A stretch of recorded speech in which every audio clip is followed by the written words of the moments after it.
Now, you, of course, got your questions all written out. Now, if this isn't a lovely pair, I want you to take a look at these two pusses right here. Jack LaDuke, Gordy Little, who's he? I can use that, still use that, can I, after all these years?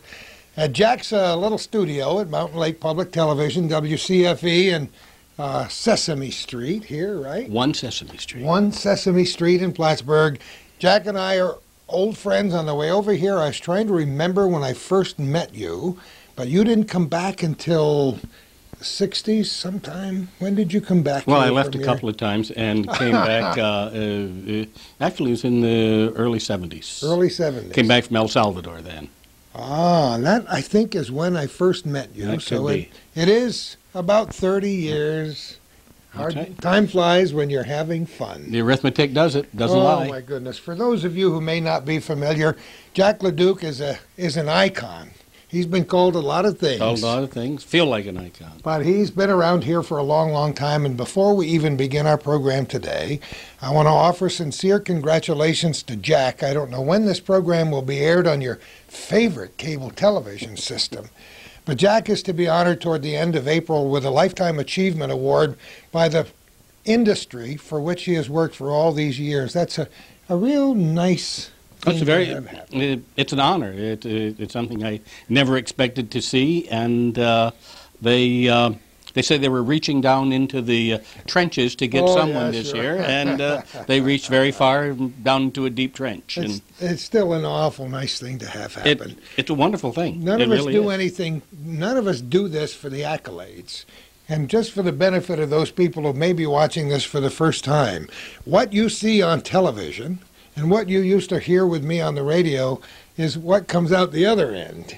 If they only knew what goes in the front end before you prepare for that. That's right. A lot of When work. I came in here, we're doing this at like 5:30 in the afternoon. When I came in here at 20 minutes to 5, Jack was frantically trying to get a story together, getting cues right.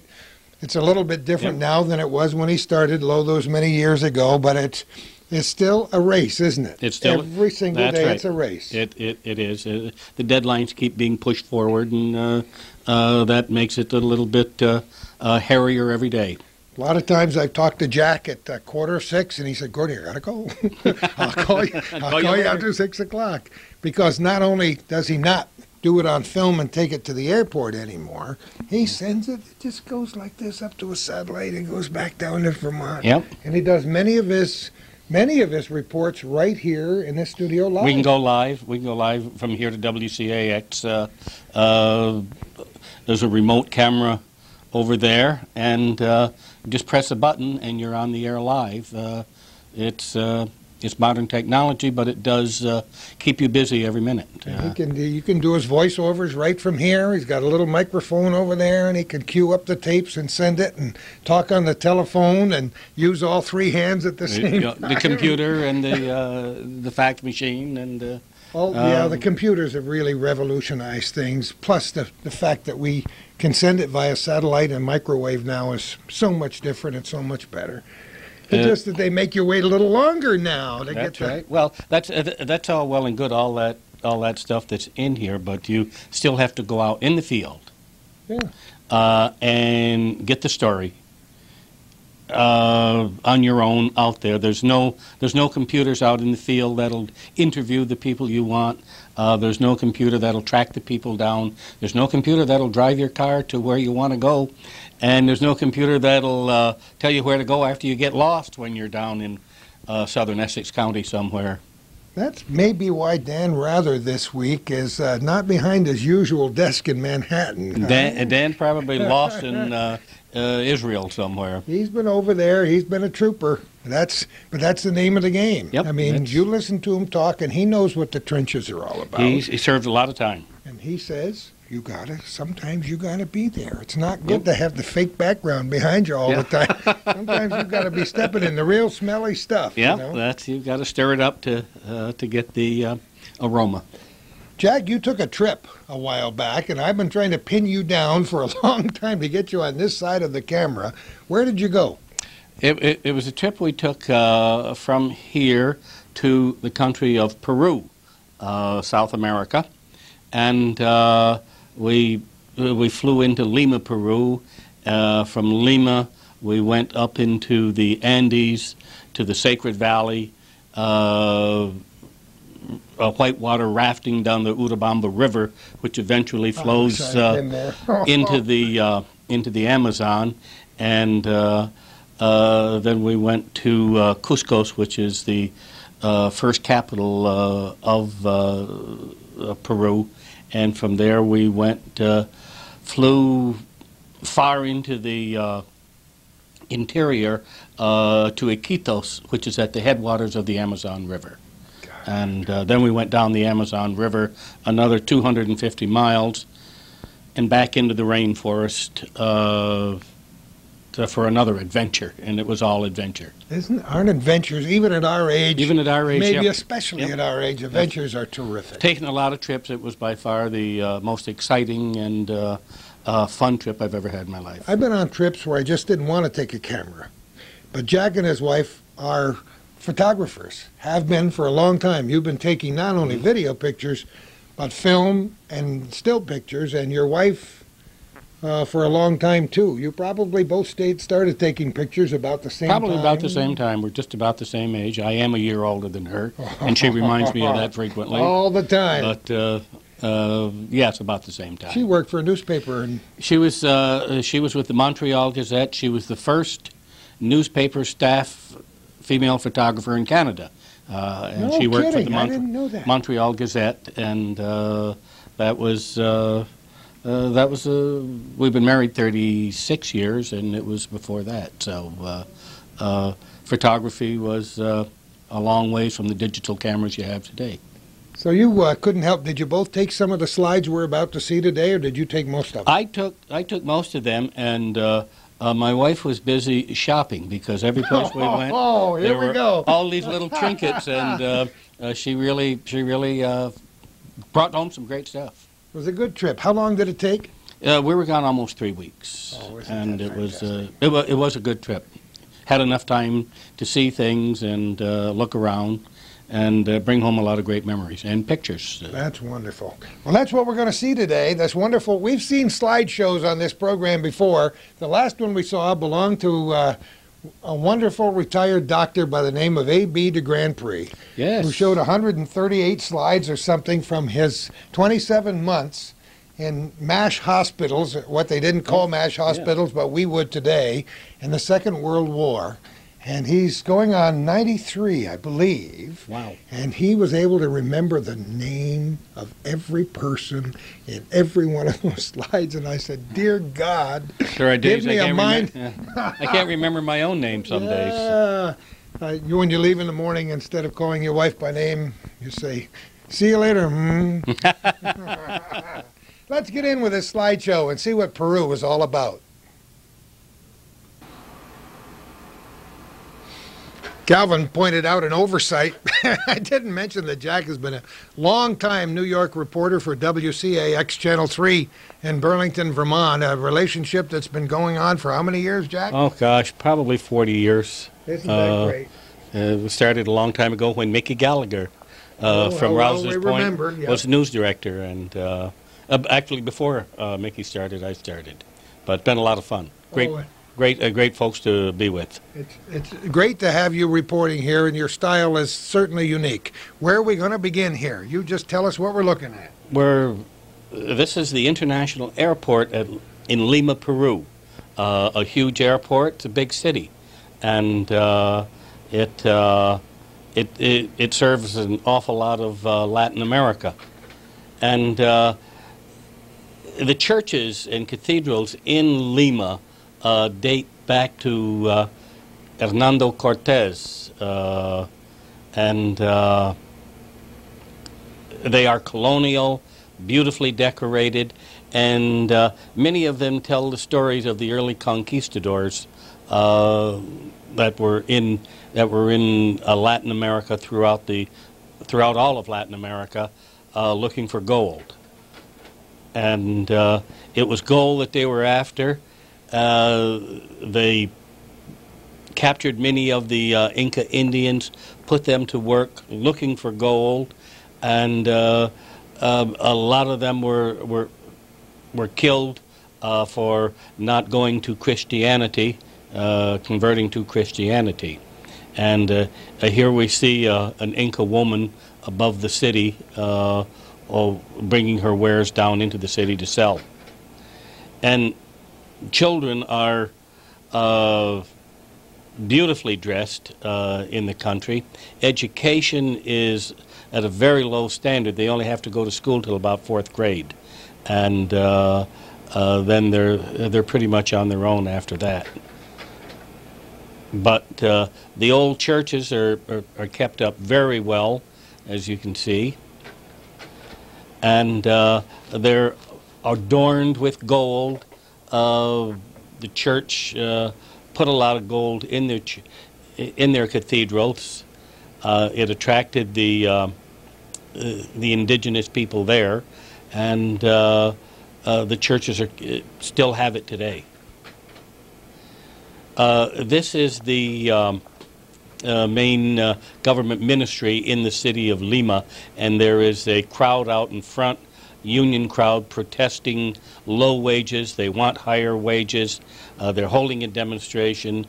The unthinkable figure of about 75 or 80% of the people are either unemployed or underemployed. There's just no work for anybody. It is a beautiful city. It runs along the Pacific coast, has great outlooks toward the Pacific. The city is crowded. It's a very crowded city, and a lot of unrest is in the city because of the huge number of unemployed people looking for work. The people looking for work start right at this young age, where the children have to go onto the streets. Here's a brother and sister. They sing, play the guitar, and sing for whatever money they can get. The little girl in the red sweater is holding a box of chiclet chewing gum that she sells. Here you can see the gum a little bit better, but these children are on the street every day. Grown men, as you can see, without a job, have to find some way to make money. And here they've dressed up in a clown-like outfit and go around literally entertaining or begging for whatever money they can get. They too have a box of chiclets in their hands they're selling. And if it weren't for a lot of the tourists, here are American tourists that are digging into their pocketbooks to give these little children some money. That may be just the food they'll have all of that day. Back to the old colonial cathedrals built in 1500s, 500 years ago. We were in Peru at the time of the presidential election, and they had for the first time a woman candidate for president. She ran very strong and came in third. We like to think we're way ahead of them, but we've never had a presidential candidate. They do have a lot of police in the city, and right now Peru is a pretty calm city. More of the colonial style buildings in the city. A bus tour that we were on taking us around Lima and to more beautiful cathedrals like this that were built in the early 1500s.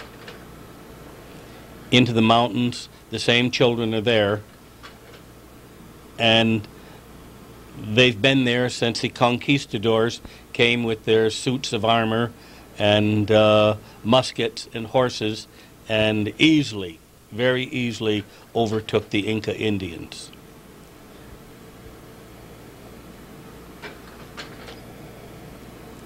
This is in the basement of one of the cathedrals. You said we're in the basement of one of the cathedrals? We are in not only the basement, but we are in the catacombs. Oh, my. And as you look at the bottom of the photo, you'll see bones. And Yes, I did see something there that looked like bones. And there are more. There are thousands of bones of the people that were the indigenous Indians that were killed and buried beneath the cathedral in the catacombs. They're open today for the public to see.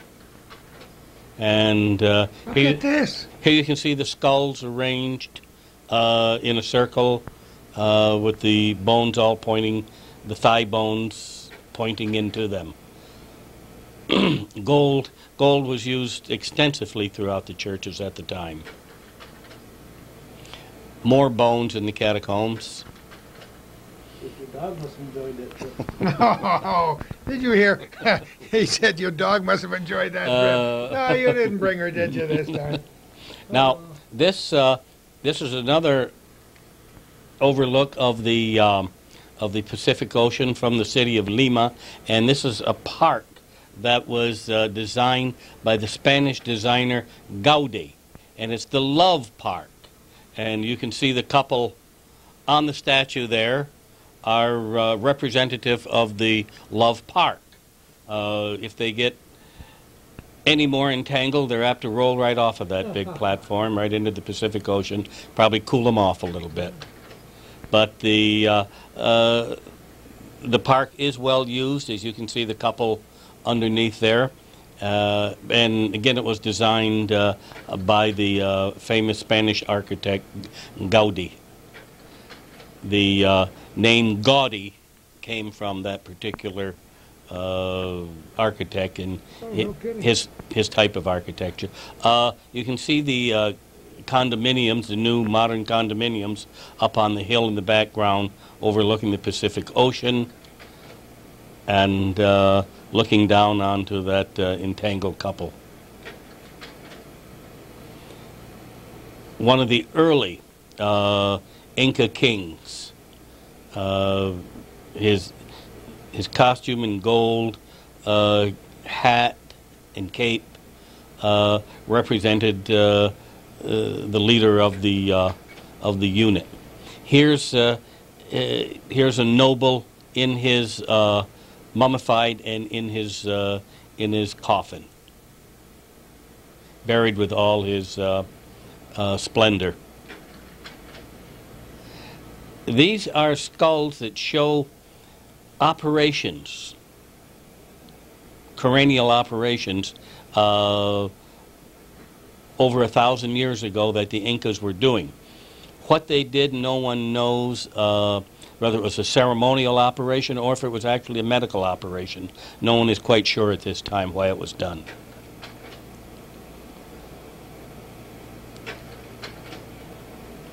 This was a fine hotel we stayed at in Lima, and the Hotel Miraflores. Highly recommend it to anyone visiting Lima, Peru.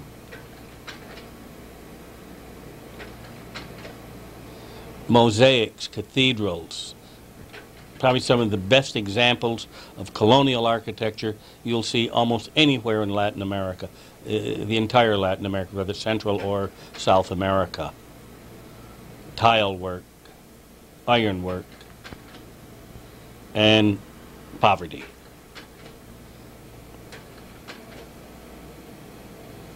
The church played an enormous part in the development of Latin America. They played a role in holding it back too, but they did record a lot of the languages, save a lot of the languages, and record a lot of the way of life, and taught the children to read and write. This is the presidential palace, and not far from the presidential palace, you start going up into the Andes, which are the second highest mountain range in the world. Here we're in the Sacred Valley. You can see the mountains rising above the early Inca village that is there. This is our group of tourists approaching the Andes before we got into the high Andes, and that's a typical Inca village of about 1,500 years old. You look to the right, you see the terraced fields that the Incas used 1,500 years ago and use in this 2002 year. Flowers grow prolifically around there, and here's a young girl on her way to the pasture with her young goat and dog. She's taking them into the pasture higher up in the mountains than we already are. And you can see how high they are here. Those are cattle down below grazing. It almost reminds you of Switzerland. Again, you see the terrace fields. A lot of this ground is volcanic, and volcanic ground they like to harvest. More folks going into the fields to watch their sheep. And these are the Andes rising up treeless. You don't see a tree on here. A village that hasn't changed in hundreds of years, and there's lots of the villages just like this in Peru today. Cattle grazing in the green fields. Because of the height of the Andes, you see the clouds in the background. There's plenty of rainfall there for the grass to grow and for the crops to grow. Oh, what a shot. What a shot. National Geographic, where are you? Look at this. The children are beautiful. Their eyes are sparkling. My, is that classic? They look right at you. Contrasted with another face that is early Inca god of some type, I'm not sure, but he was used for ceremonies to get the people's attention. Here is a shaman or a medicine man, and they still practice their trade today. They get the flowers and grind them up and put them in a bag. And here's our group talking to a medicine man. There's a doctor, an American doctor with us here, who thought he might take some of the ideas back to the AMA, the American Medical Association, back here when he got home. And the medicine man or shaman prepares all the flowers and herbs, puts them in a bag, and then pats a person down. This is my wife being aided to by the medicine man, and he pats you all over. You see the smile on her face? Yeah. And the smile on this lady's face? Medicine man does a good job on patting people down. And these are the llama that the Inca Indians used to shear and get the wool and material that they used to make the colorful outfits that they wear, and I must say warm outfits, because they're high in the Andes where a wind cuts through light clothing very easily. Here they are weaving some of the cloth they use. Here's more weaving by hand that the women do. This method is thousands of years old.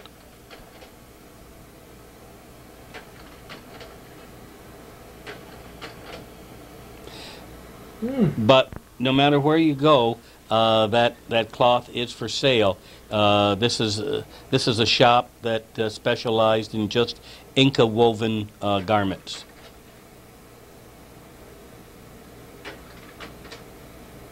Okay. And what do we got here? Gordon, where we're in the Sacred Valley, I went to one of the markets, and this is a local market. The Inca Indians come in from throughout the region, bring all their their products in and spread them out and have them in the market for sale. There's virtually not a food product that's used that's not in this market. It's on Thursday once a week. Every type of I don't know if that looks appetizing or not. well, they're beans. Oh, they're beans. All right. Okay. It's a type of bean and grain.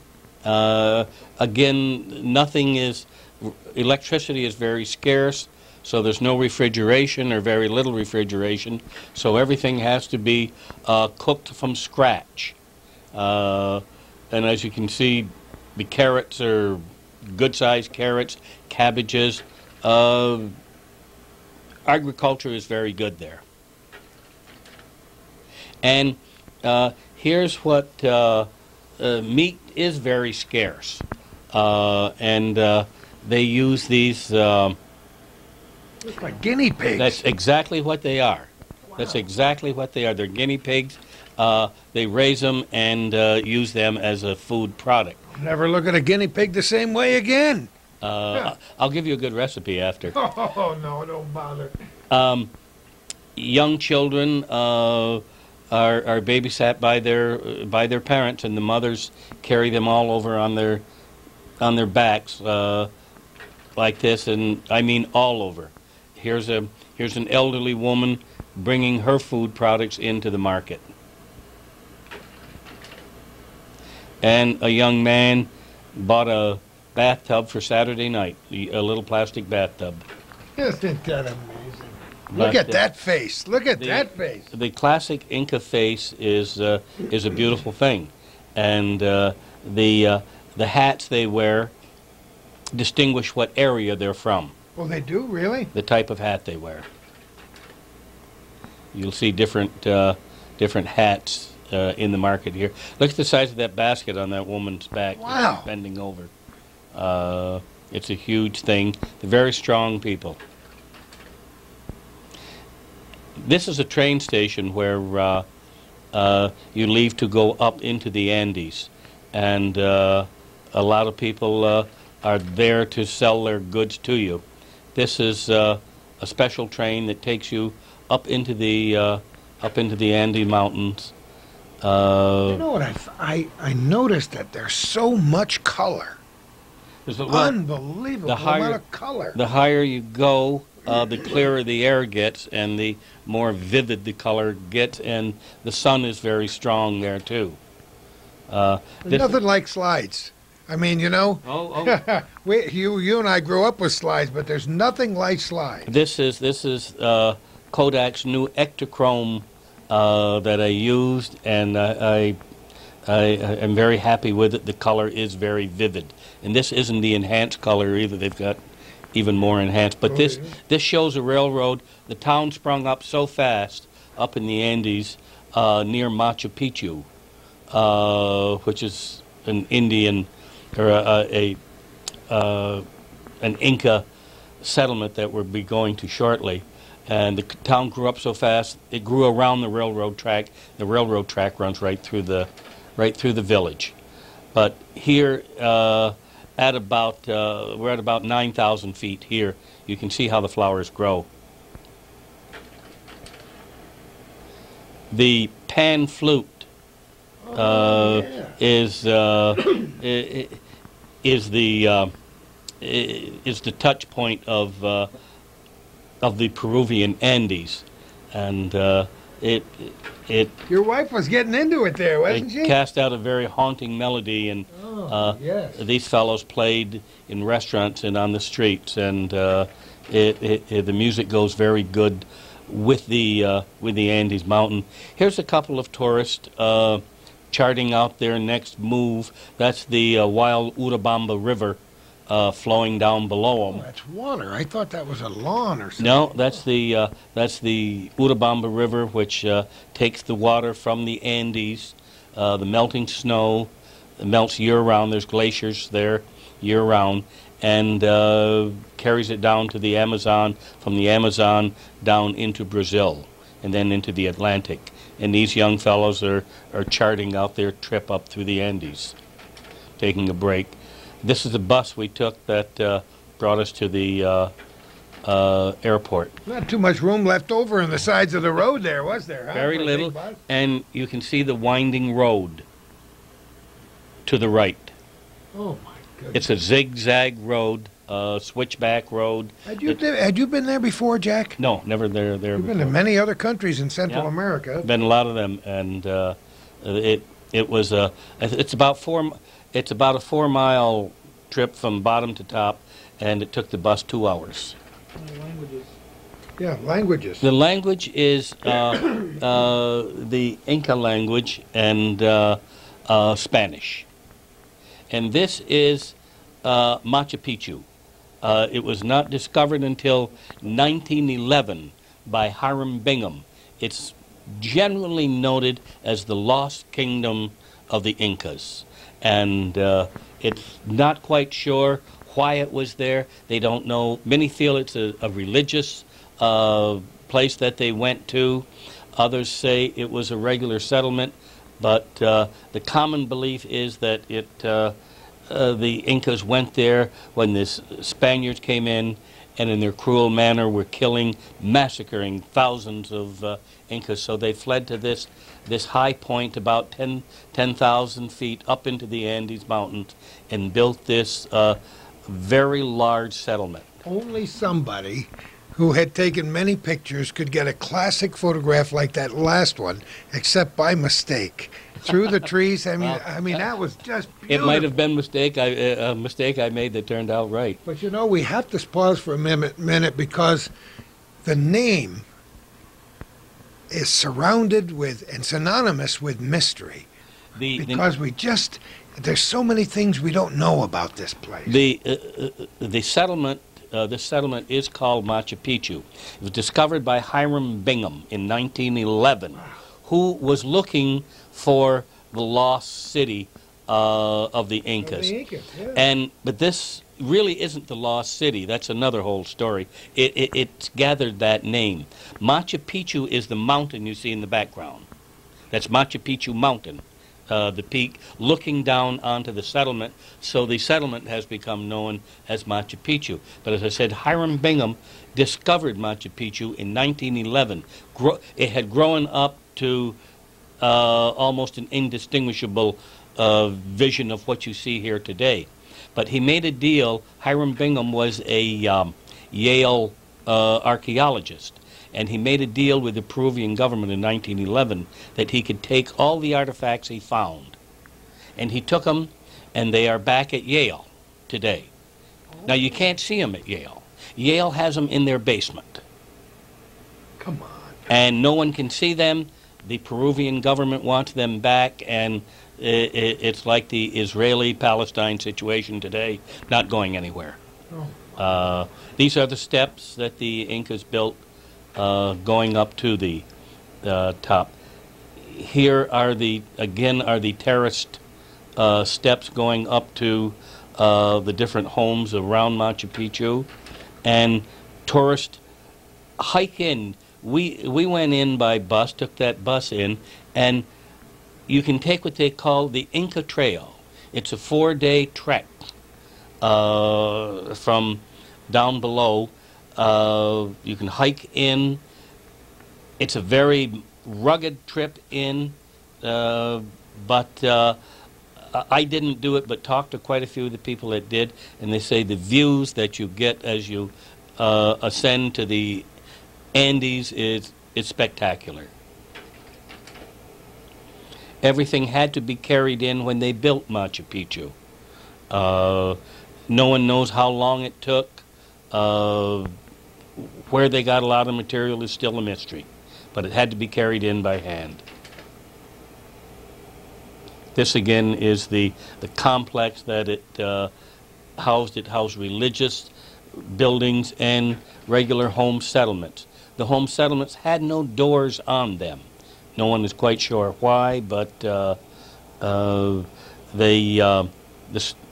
architecture of the buildings follow the architecture of the mountain Machu Picchu in the background.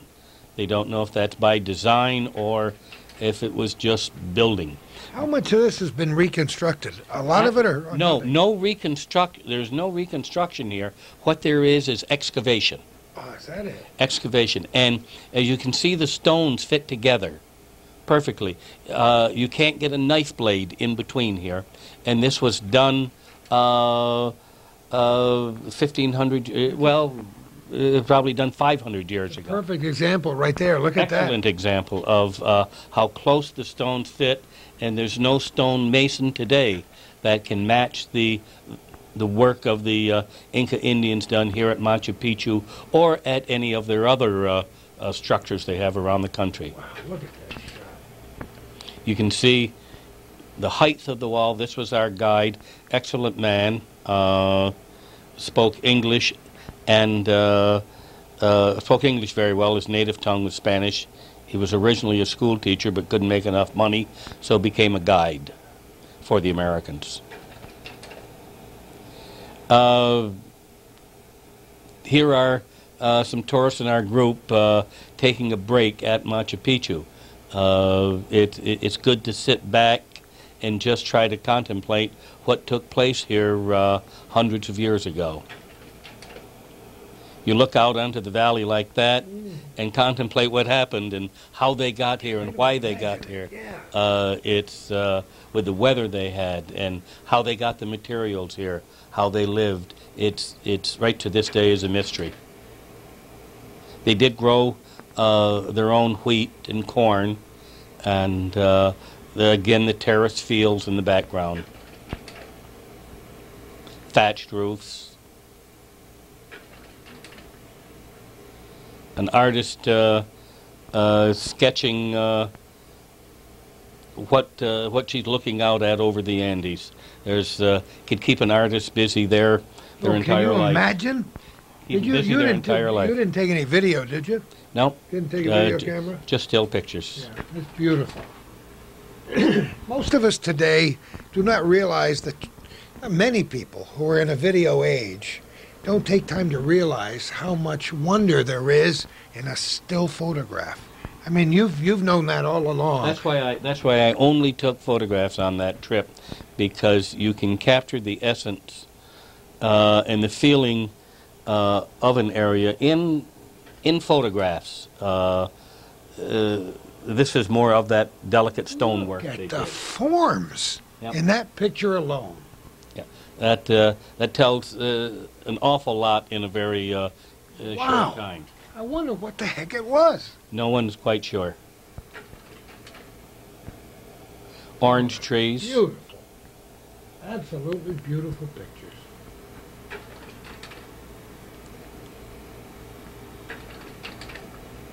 Now, we stayed at a hotel about 6 miles from here, down in the valley. But you can stay at the right at Machu Picchu. They have a small hotel there. It's expensive. It's about $300 a night, and but some people like to stay there because Machu Picchu closes at 5 o'clock at night. If you stay in the hotel, you have access to the complete grounds after everybody else leaves, and you can be there for a sunrise. And I bet that's amazing. to be at Machu Picchu at sunrise, I was there. I got up early, and we took a taxi and got up there for sunrise. It's a very spiritual, thing. Even if you're an atheist, I think you might find it also spiritual.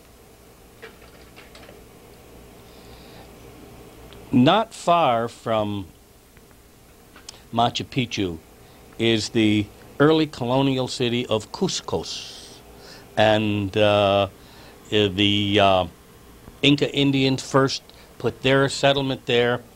Then the conquistadors came in, and the conquistadors built this beautiful colonial city. Wow. In the valley. That's amazing. Look at that mountain.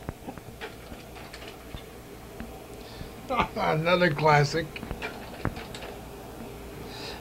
This is the ruins that sit above the colonial city of Cusco, called Sexy Woman, or Sexy Woman, but the actual pronunciation is Sexy Woman. And this was where the Incas suffered a horrible defeat from the Spaniards, and the Spaniards took that all the stones from Sexy Woman and started building the capital city of Cusco, and the cathedral you see here in the background.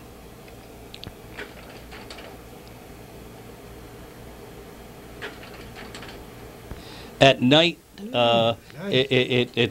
it's time when the people finish their work and come out and just do the paseo, which is walk through the park. In times gone by, the boys would walk in one direction around the fountains, and the girls would walk in the other directions around the fountain, counterclockwise, and they would make little comments when they passed each other, and that was a very risque way of meeting a young lady or a young boy. How do you get exposure like that picture? Well, you take a light meter and you just take the reading. Sounds easy for well, you. It's practice. You make a lot of mistakes.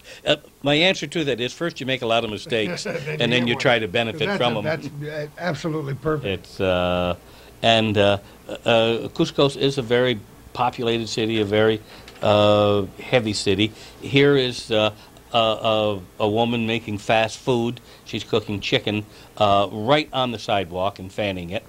And lots of little shops like this that employ people and keep them going. And a lot of the people in Cusco who work have 2 or 3 jobs, so they have little time to stop and eat, and will grab and get a quick bite at a place like this. And as I mentioned, at night, the boys and girls today don't walk the paseo. They sit down and do a real chin wag. Even this is pretty high altitude, isn't it? This is 11,000 feet. You notice any difference in breathing? Yes, I did. I had one day I was virtually knocked right out and took altitude sickness pills and drank coca tea. If you drink coca tea, it does help a lot, and everybody drinks it or chews the leaves. More cathedral and.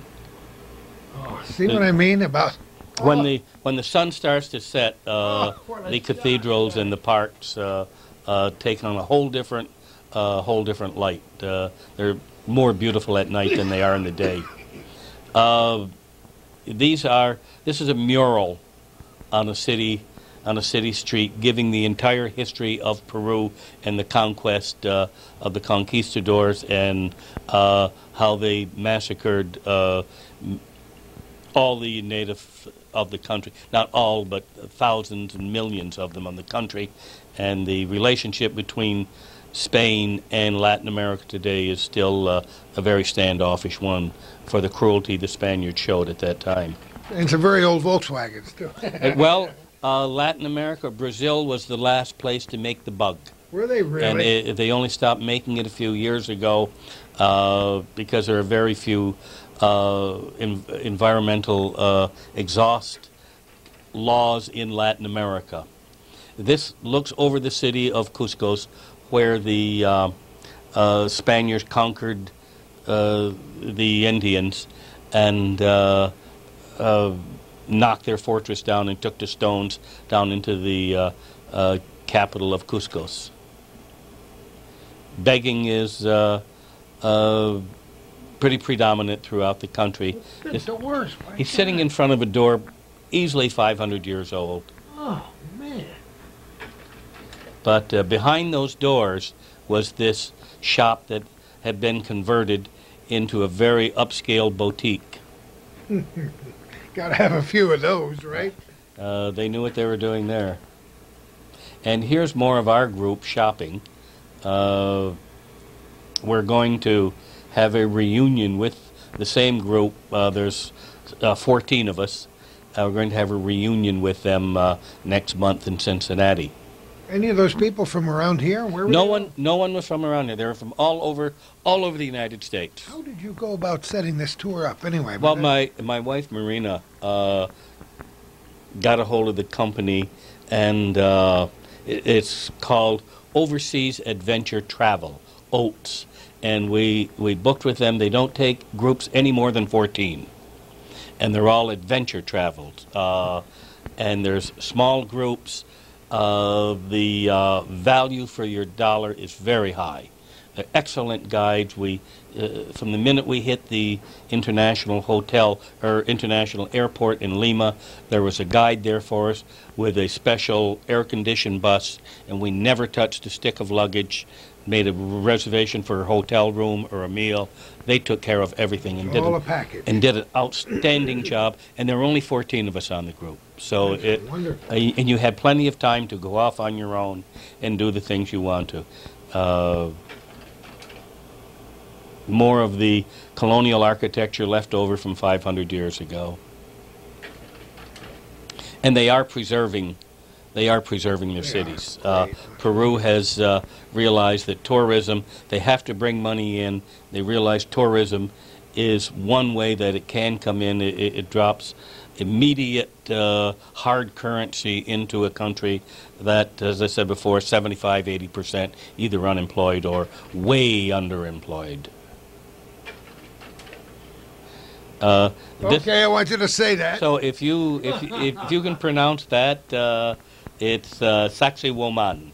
There it is. And I believed you when you said it. Now I know. And here are two Saxe Woman coming up the cliffs on the side of overlooking the city of Cusco with their purchases they've made for that day. And many of those costumes have remained essentially the same Exactly for a the same long they time. had they been for hundreds of years.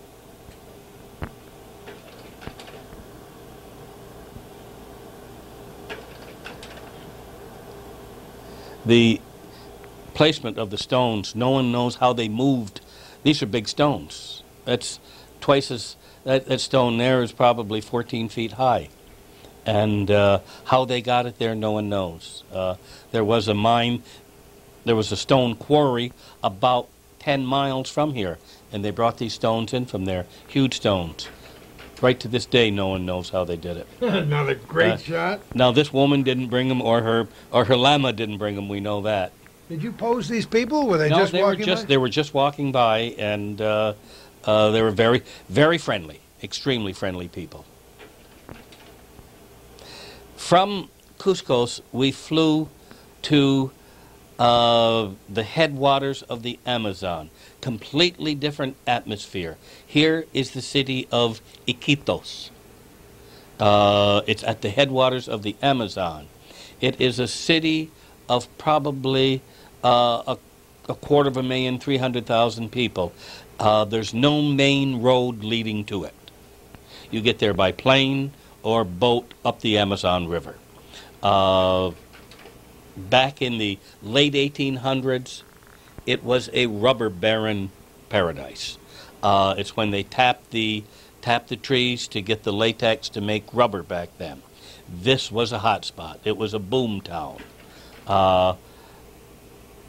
Today, it's a very busy town. Drug dealers, a lot of drug dealers in there. Oil people are in there, and lumber people. And this is the main mode of transportation throughout the city, in that there are virtually no roads outside of the city. They travel on these three-wheel bikes, and newspapers are scarce, so they try to read them on the street. This was our bus that took us around, a very old bus. As you can see, has a wooden interior. Look at this. And very well kept up. It's probably a bus that was in use in 1930. Again, There's a good idea, that motorized tricycle. the motorized tricycle, there are hundreds of them in the city. In the background is an all-steel building built by Eiffel, who built the Eiffel Tower. He came there in the late 1800s and put that building up. It is the British consulate today. These little three-wheel scooters pollute very much. They're worse than a lawnmower. This young man was looking to sell a squirrel that he brought out of the jungle. Come on. Any way to make a money. Isn't that amazing? These street vendors set up like this, and they sell everything, all kind of sweets and cigarettes and soda. But the trouble is, there's one every 20 feet. So everybody's selling the same thing. Coca-Cola's everywhere. Coca-Cola's everywhere. Everyone selling the same thing makes a hard... Look at the colors again here, Jack. Again, the colors are not like you would see in the rest of Peru. There's a different culture here. It's a jungle culture, and more of the African culture is reflected in the brighter colors and the more uplifting architecture. The anaconda is one of the bigger snakes that you'll find in the rainforest, and this was the Anaconda Art Center, and the artists were in there every day creating their works to be sold to the tourist. And here are the tourists. This is our group leaving Iquitos, getting into one of the specially built boats that are going to take us over 200 miles down the Amazon River back into the rainforest. Talk a little bit about what the weather was like when you were here. The weather in Peru in March was idyllic, probably about 75 degrees. Up into the we started going up into the Andes, up into the Sacred Valley. It was still beautiful, about 65 degrees. Up into Iquitos, which was 11,000 feet. It still wasn't bad. It was cool at night, probably 50, and during the day got to be 65. But then here into the, as we're going down the Amazon River, this man knows the river very well. He has to follow the currents every day, and he didn't get us hung up once. But the weather, 95 degrees and 95% humidity into the jungle. This is what the Amazon River is like from Iquitos, which is at the headwaters, right down through to Brazil. It's wide, beautiful blue sky, and green jungle all around you. Here you see some of the boats along the Amazon River, and it is the only way to move along the Amazon River. Tribes live along the river. They live like this from the time they're born into this society. This is a classic picture. Those are like canoes over there? Those are dugout canoes. No kidding. They start a fire in a big log and burn as much out as they can, and then they will take an axe or chisel and chisel the rest of it out. The way it's been done since the beginning of time. It's Lord knows how long it's been done that way, and the children learn to manipulate the canoes along the river. These are what they call water taxis, and they go up and down the Amazon River. They will bring the people that live up and down the river, along the river, into Iquitos, and they'll bring their products in once a week and sell them at the market, pick up the food products or wares they need, and go back to their home on the water taxis. On these taxis, people live on it. They'll bring their food in. They'll cook on board, sleep on board. They're big lumbering old boats that just go up and down the river. This is a health boat. It's a hospital boat brought in by the missionaries. It was also just a year ago that they had missionaries down in Peru flying a plane. The Peruvian Air Force shot them down, figured they were drug planes. And And well, we remember. that What a dark moment that in was history, at the huh? that was right here at this same spot in Iquitos, and along the Amazon. It was this type of boat that the people were running. And here you see a father and son just barely above water. Isn't that amazing? Things look like it's going down. That's That's amazing. the water culture. Here we are arriving at one of the expedition camps in the rainforest. We went out piranha fishing. Oh, you did? And I bet you didn't roll your pants legs up for that one and walk in the water. that's exactly what we did not do. The guide here is showing us how to bait the hook. And You don't eat the fish eats you. Huh? that's what the piranha does. And we were very unlucky because the piranha are very skilled at taking the bait off the hook and would leaving imagine the they hook are. alone. But are they edible? I didn't. Here they are here, and we caught piranha that day, brought them back that night, and I ate them. It's a very sweet meat. No I kidding. liked it. Yeah, it's a very sweet meat. And I was told there are two types of piranha: the cannibal piranha that'll eat other fish and meat or whatever it comes upon, or the vegetarian piranha that only eats algae and Okay, other. I learned something there. I had no idea. But the chances are the piranha would not kill a person. This was one of the villages back in the rainforest. And this is more of our piranha expedition. This is our camp back in the jungle, all thatched roof, no electricity. And this is my wife, Marina, with one of the parrots resting on her shoulder. Very tame. They come there, and Just came right everybody over, huh? everybody would feed them. This is also a rest area we had in the jungle camp. Looked very comfy to me. And at 95% humidity and 95 degrees, Yeah. those cool hammocks are a welcome sight at the end of the day. And when the sun goes down, there's not much to do in the jungle, but card games are one way of passing the time.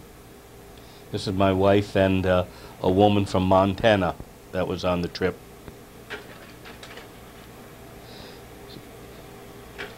Go long into the night. Missionaries come along and build churches and schools for the young children. Here the children only have to go to school till they're 6th grade, and then they're on their own. The houses are all on stilts.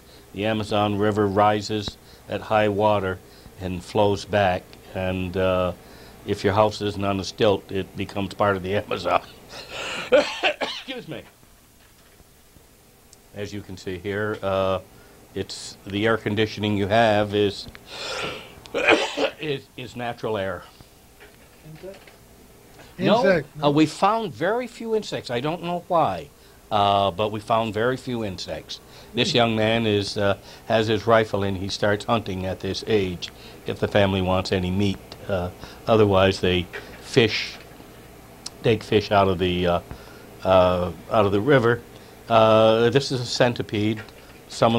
One of the worms that you might find in your bed when you crawled in at night. 88, 89, yep, 100 legs. I see you counted them all. Yeah. Oh, this looks like fun. This was into the rainforest. A small bridge built that took us over a small stream as we headed toward these walks. A scientific study group was in the Amazon, and they wanted to study the life up in the canopy.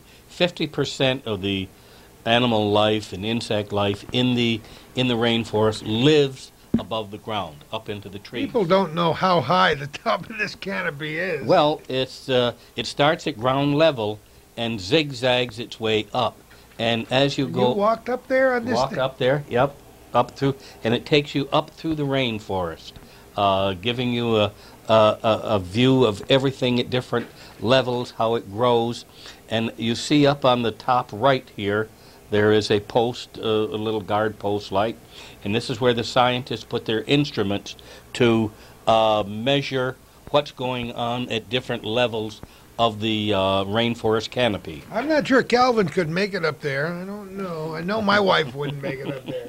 She'd say, "I'll see you on the way down." See you on the way down. Well, What is this? this Look is at just this. insects, and that the scientists would study, and their webs and how they make their webs. That's really as a we go beautiful up. picture, Jack. I love And it. these little walkways are very narrow. No, I'm looking at that. Now I can tell you Kay wouldn't make it. Marina had no trouble. Well, this is Marina there. I know. She's holding on pretty good. She's holding on, and only one person at a time could walk over these because they would get to shaking so much. Well, it's only Yes, just just planks. yeah, planks Crow. down there. Forget that. Calvin's ready to put the camera down already. What the heck is that thing? That's just a little Creature. a creature that was up in the canopy, and you can see how insignificant a human being becomes in the rainforest. And if you're ever lost in there, you're lost. Oh, I would love it. Oh my goodness, what a trip, Jack! I love it. And more of the walk. And this is, we are now about 112 feet above the ground below us. And it's at the height, it's at the top of the rainforest, and it looks out over the rainforest. And as you can see to the left, there's not a mountain or a hill in that area. It's very flat. They got all these walkways strung between the trees. Scientists did that in order to study the growth of the rainforest, the animals that live at different plateaus up the trees, and the birds that are living there. And there's a scientific camp a short distance from here where the scientists lived, and this expedition group that runs these tours back in there, part of their profit goes to building and maintaining the scientific stations that are there.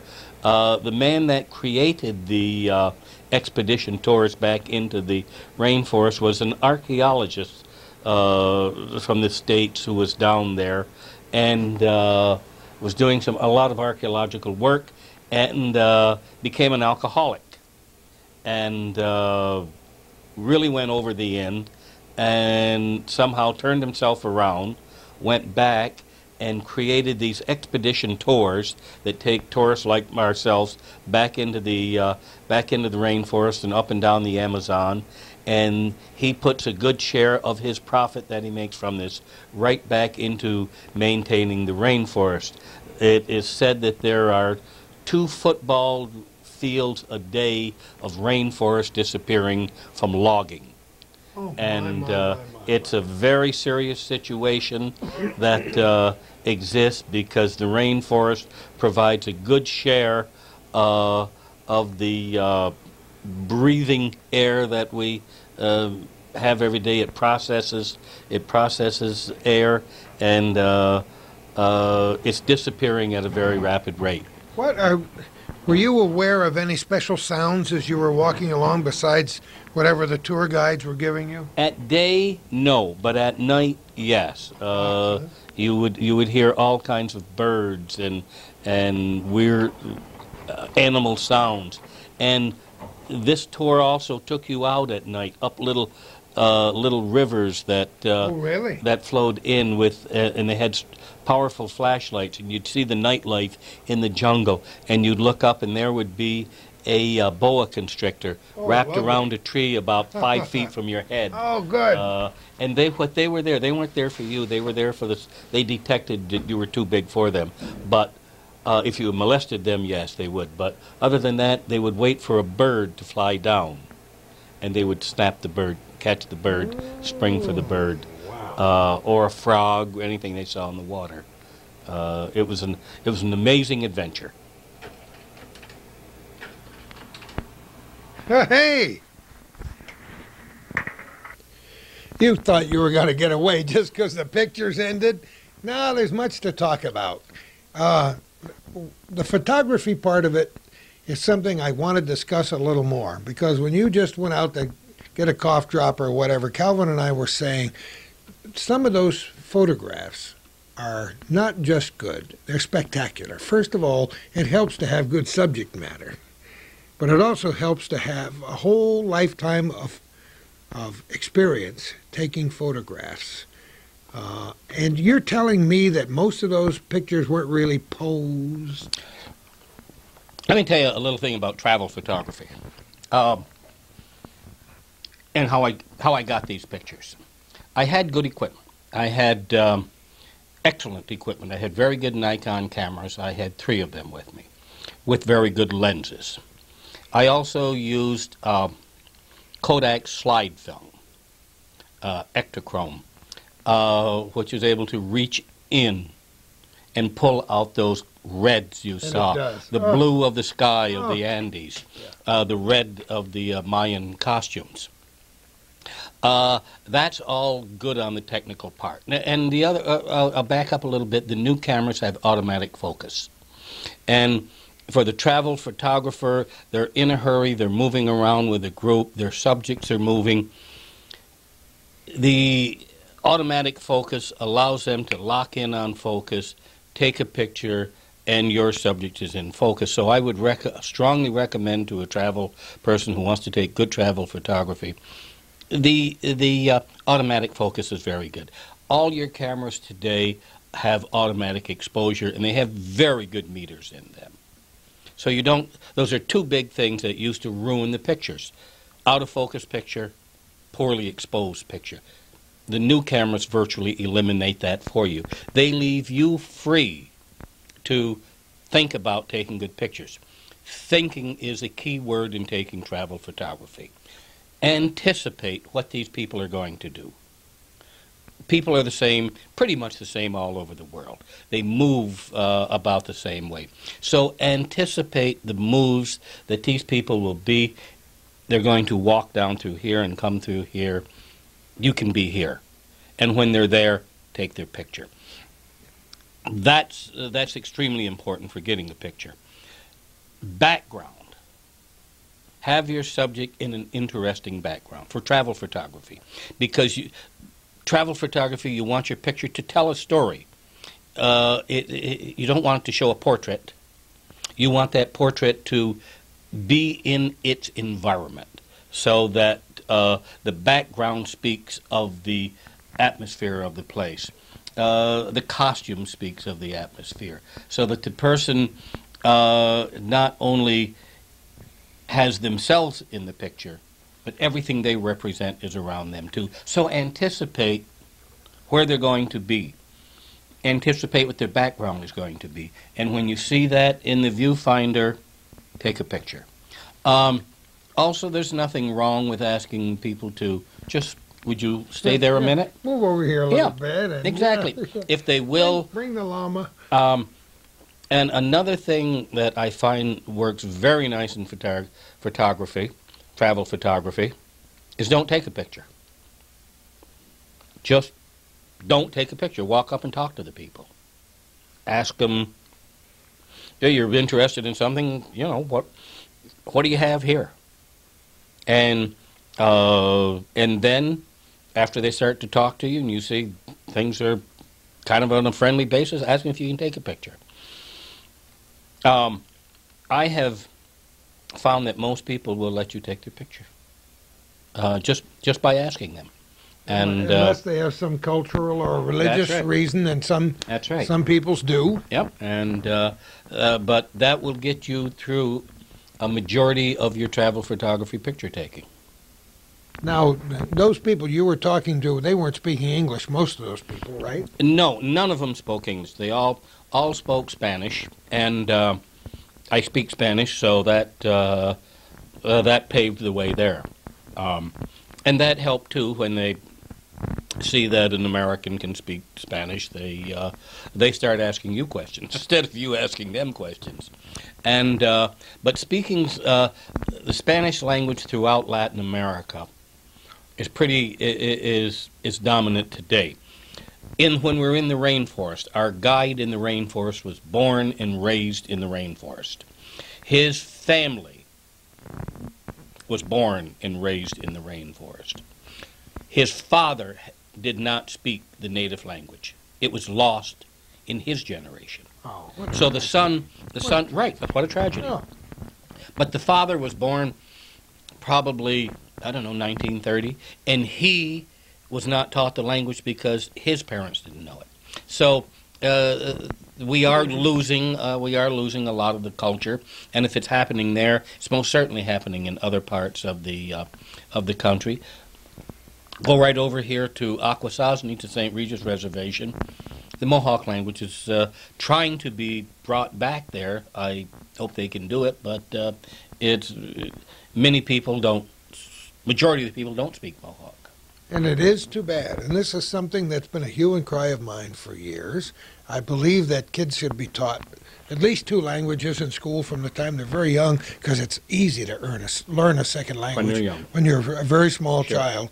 And I can remember hanging around St. Regis Mohawk Indian Reservation as a kid, because my father had a mission church there, and actually starting to learn the Mohawk language ourselves by taking lessons every week. And then, of course, my dad, as ministers do, got transferred, and that was Yep.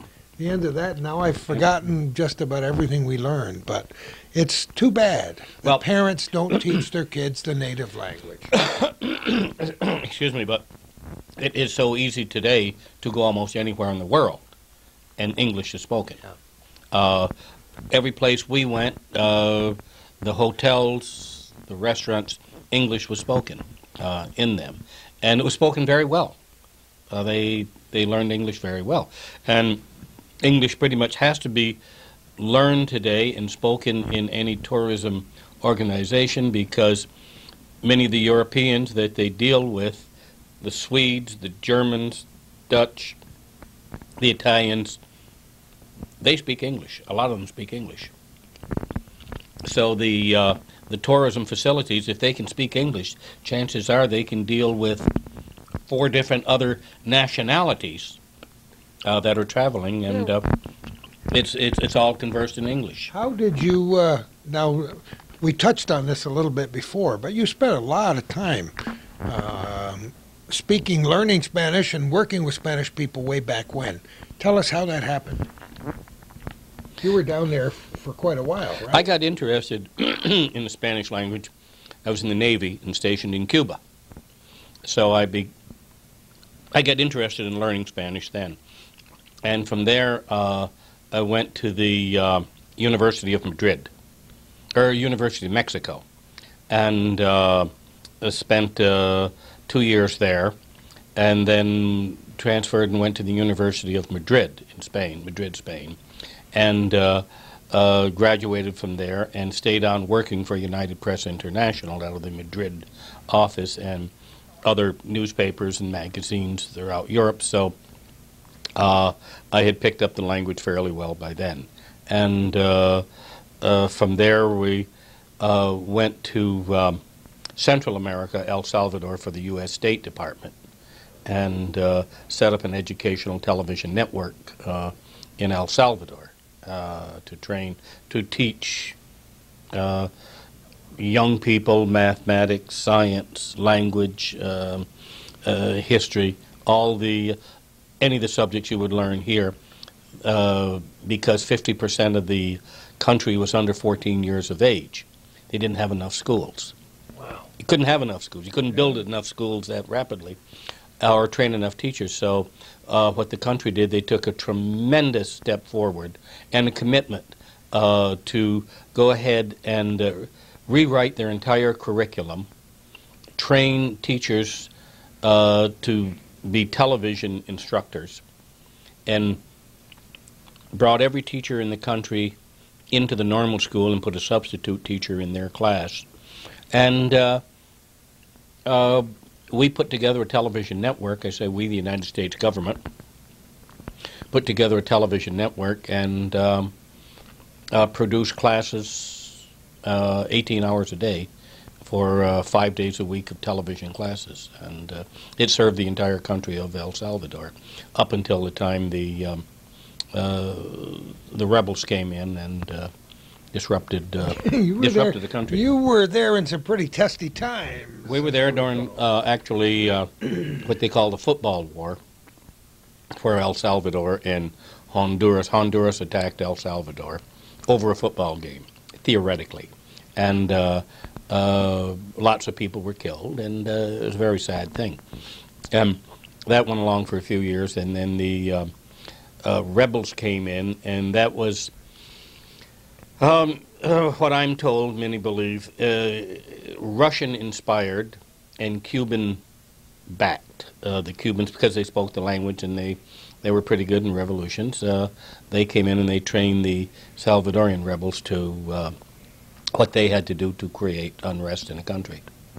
Complicated politics. Oh, my it's goodness. it's world politics. It's been going on for a long time. And For a boy from Keysville. for a little boy What from many of Keysville. our viewers might not know is you were born and brought up in Keysville. Oh, yeah. Your dad was an automobile dealer. We go back about 5 generations, and half Irish, half French.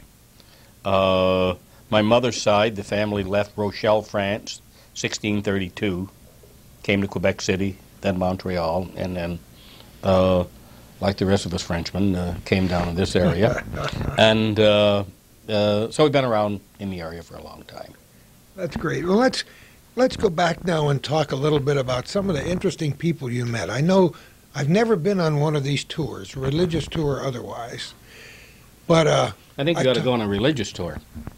where do you back You up need there, it. You up, need it. up in the high country again? Yeah. I'm going to send you to Lourdes. Oh my goodness, I would, and I'd love to do that too. There's so many beautiful tours that these people right. take. I don't think I'd want to go to Bethlehem right now. I would not go to Bethlehem, no. Oh, that's a tragedy for me. We could talk on a million subjects. Jack and I have been friends for a long time. That kills me. Yeah. When I see what's happening there, because for so much of the world, these are absolutely sacred places. All right, let's get back to the people you met. A lot of people tell me that, and the people that you meet on these tours, at least according for the folks I've talked to many times, I have a friend, a local guy, Tom Condon, who does Know quite a Tom few well. of these tours, and very good ones, I understand, for Tom the people travels who've a gone lot, with yeah. him. But you have so much fun meeting people you've never met before, going with friends that you've known before. Now, you made, 13 new friends or 12 new friends? 14 new friends, very nice people. We're all meeting again in May in Cincinnati, the people on this tour. They're having a reunion. And it should be a lot of fun. I'll show the same slides again, and we'll have a lot of fun. Did other people take slides? Yes, and I'm sure they'll bring their slides, and we'll see a lot of funny pictures of us. It's not always the most wonderful thing. You want to come over and see my slides, you know?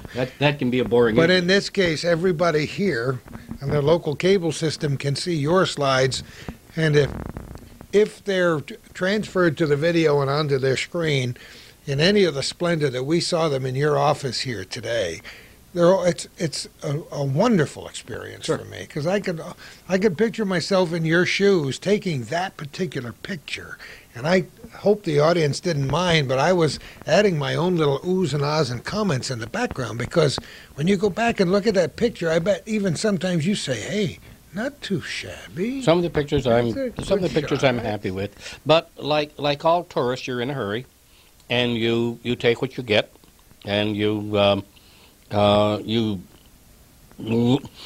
another point that travel photography should take into point: know your equipment. Oh, yeah. Use it enough before you leave, so that when you go on your trip, a lot of the things become automatic to you. You don't want to be fumbling with it, and you have to fumble with it. You lose the picture; it goes by you. Take a lot of lenses. No, I didn't. I took 3 lenses. That's it. You know, And you need- and of course they were zoom lenses, so that covers a multitude of sins. And the industry, the photography industry, has made it very easy to do that today. Hi, you should see this guy, Cal. This guy's been around the world. Oh, yeah, with so many things we could talk about. The people that were with you, quite a cross-section of people of different walks of life. Yes, the a big cross section. There was a medical doctor from the Carolinas, grew up as a country boy in North Carolina, became a doctor, now in Cincinnati at one of the bigger hospitals there. And there's a mathematics college professor who taught mathematics at the university. Played blackjack with my wife, but couldn't keep score.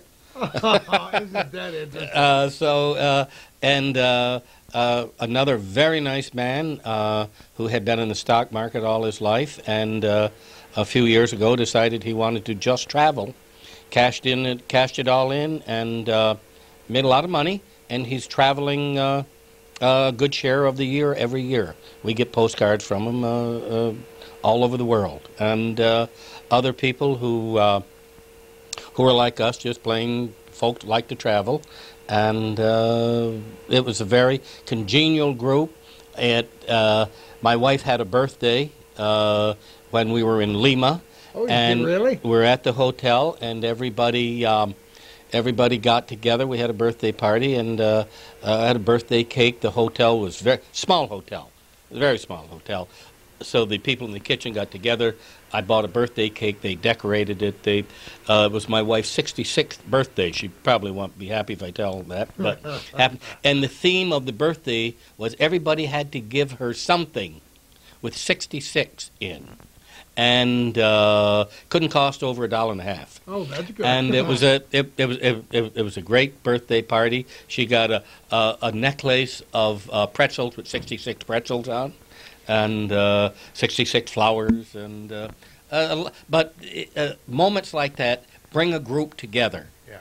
And you start sharing times like that, and it makes traveling so much easier. Everybody is working together, and you begin to share other things, and it puts a whole different atmosphere while you're moving around. You know, you went to Nicaragua. We've interviewed these kids and Sister Debbie each time they've gone since Sure. the very beginning.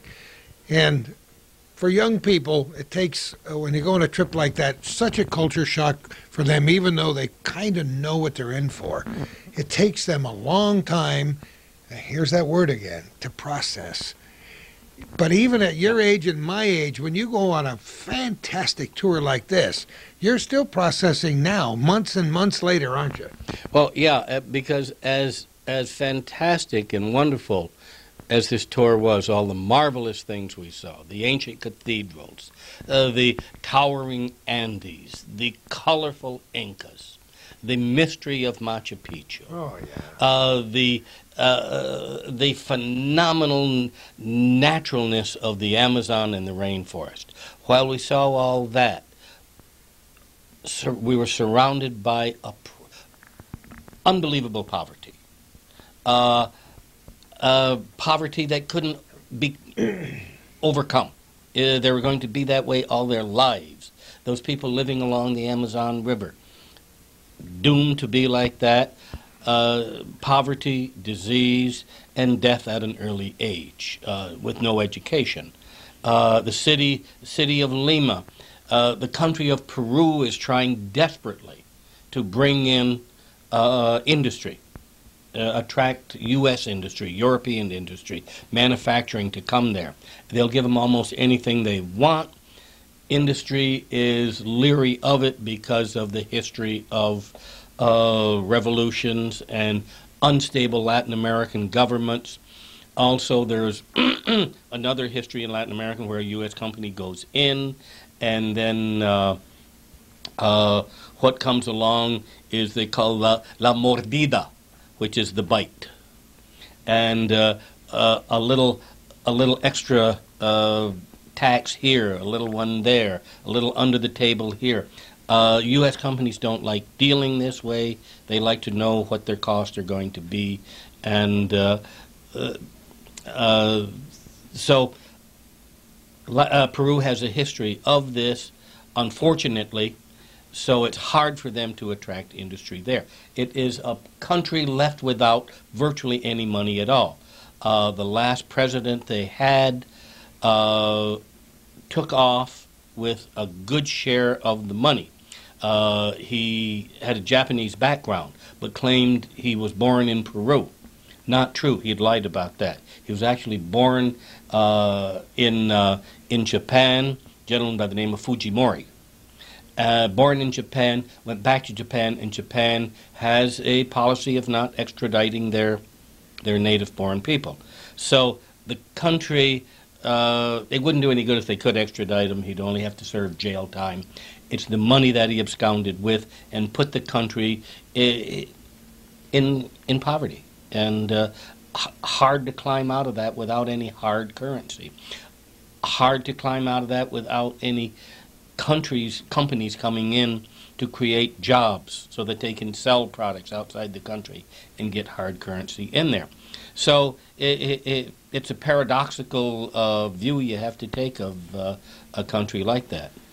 That's true of so many countries you could visit in these days, and it's almost sometimes embarrassing to be walking by and wishing you could stop for a moment and do something. Yeah. But that's why so many missionaries and so many groups from the United States have gone down there. I seem to remember years ago that one of our local organizations, the Lions Club or somebody, had a special project down there in Peru, and we did stories about it years ago, I recall. Well, Jack, this you've taken us on a nice mystery tour, up through the mountains and down through these Amazon and back again to your wonderful little office at 1 Sesame Street here. I have one more question before we wrap up this program.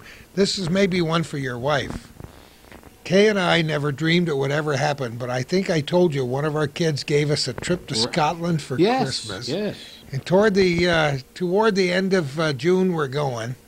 And you've been there, and your wife was born there, right? Born and raised there, yes. Where was she born? She was born in Dundee. She was. Born in Dundee, Scotland. I don't think I ever knew that. The Highlands. The Highlands were, I think, one of the first places we're going to visit is the Highlands, because the Littles were from the Highlands, and they were the biggest knaves and crooks you could ever imagine. So we're going to go back and visit the old clan. They were raiders back in those days. Very good. I'm not sure we can find any of our roots, although there are still lots of Littles left in Scotland today. But she was born in Dundee, huh? Dundee, Scotland. When did she come to this country? Oh, she came to the country in about 54, I think. Yeah, about 54. Came to her uncle was an Anglican minister in Ottawa, and and she had a scholarship to come to the and train at the National Film Board of Canada. So she came over to Canada first, and then down here to the States. It bothers me that so much of her wonderful accent has been worn off over the years. Well, I tell you how that came about. She went to work for the Montreal Gazette, and back then they had the wire photo machine for Associated Press, where you would send photos out to all over the world, and especially in the United States. And she was dealing with all kinds of folks from the South who had different accents. Texas had different accent, Louisiana, and they had a hard time understanding her, and she had a hard time understanding them. I can understand that. She picked up the accent of the Midwest, which is very American, and she used that, and they could understand her, but she said she still had a hard time understanding some of the Southerner Louisiana people. But she adapted the Midwest accent, and only now can I catch a word, Scottish word now and then. I know. That's too bad. She's a wonderful lady, and I know you've been a great team for a long time. I know you enjoyed your trip, and I know we're going to enjoy our trip to Scotland. Sure. I don't think we're going to take a camera, so you're on your own. You might have a few of Scotland around your place anyway. We've got a lot of slides of Scotland. Jack LaDuke, thanks so much for allowing us to come into your little cubicle here today and spend a couple hours going down through memory lane with you. It's been a lot of fun. Very good. Thank you. My pleasure. Again, congratulations on that fine Lifetime Achievement Award that you're about to receive and probably will have by the time this is aired on the local cable systems. You deserve it. It's been a good life for both of us, hasn't it? So far. They haven't caught up with us. And may we be doing this for a long time to come. And thank you, Calvin, for shouldering that heavy camera for throughout this whole campaign and for so many years. Calvin has been doing this since 1983, and we've had a lot of interesting subjects and subject matter down through the years. And once again, I hope that trend will continue for a long time to come. Who knows where we're going to be next time for our little corner.